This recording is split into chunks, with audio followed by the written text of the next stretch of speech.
When the Michael Vick case happened, I mean, we were the group that wrote the federal legislation that Michael Vick and some of his co-defendants were charged under.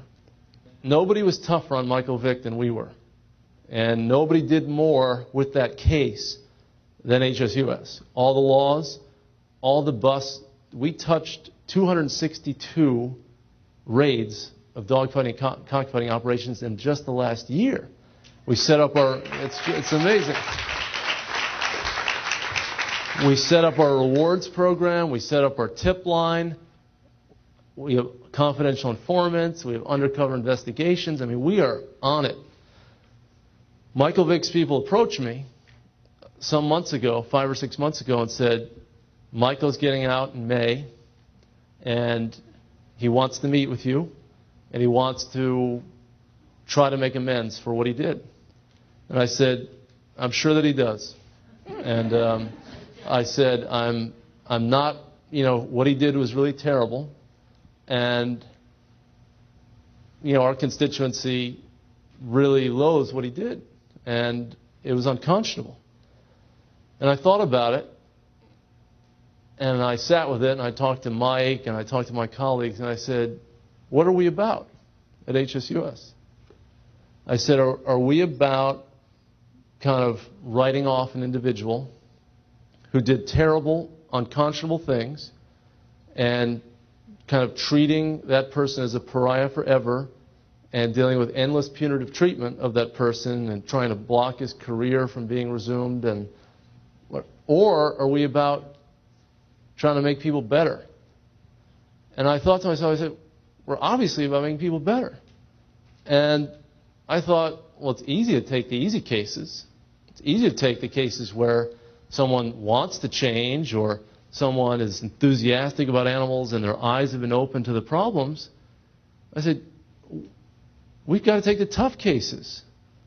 And if Michael Vick wants to help, and I say no, and he has the potential to reach people and to change the lives of these young kids who get drawn into the quicksand of street fighting, dog fighting in urban communities, I thought, I am abdicating my responsibility at HSUS. And I'm willing to take the slings and arrows. I mean, I take it every day from the agribusiness people and the NRA, and I'm tough, So I said, some of our people are going to be upset, but I want to make the case.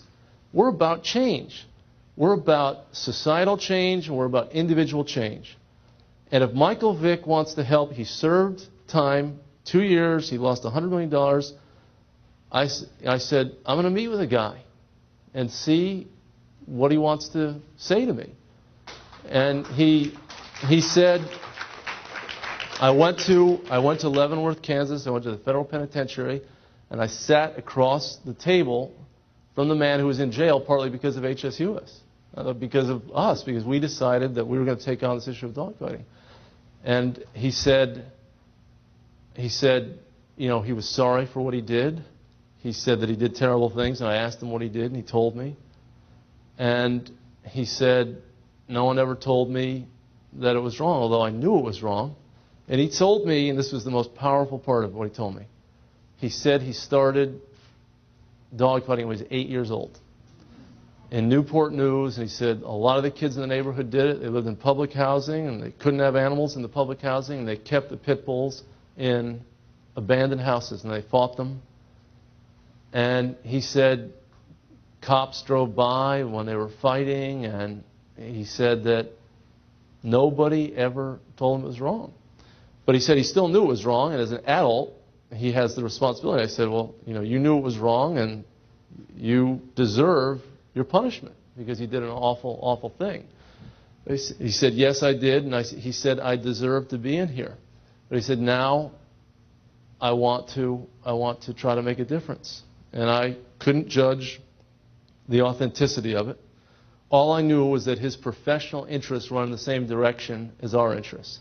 He has to demonstrate that he wants to be on the anti-dog fighting side now.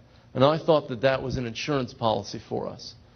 And if he doesn't hold up his end of the bargain, which is a long-term commitment to reaching out to at-risk youth in urban communities, then I said, Michael, I'm going to be the first one to call you to task publicly.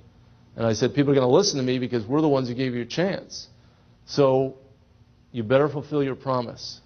And we're planning on going to Chicago and going to other communities across the country to speak to these kids who are getting involved in urban dogfighting. And it's not about Michael Vick. It's about these thousands of kids who are being pulled into this world, and someone's got to intervene. And, we are, not the most diverse movement in terms of our ethnic makeup and our economic situation, and Michael Vick can speak to a lot of kids that we can't speak to.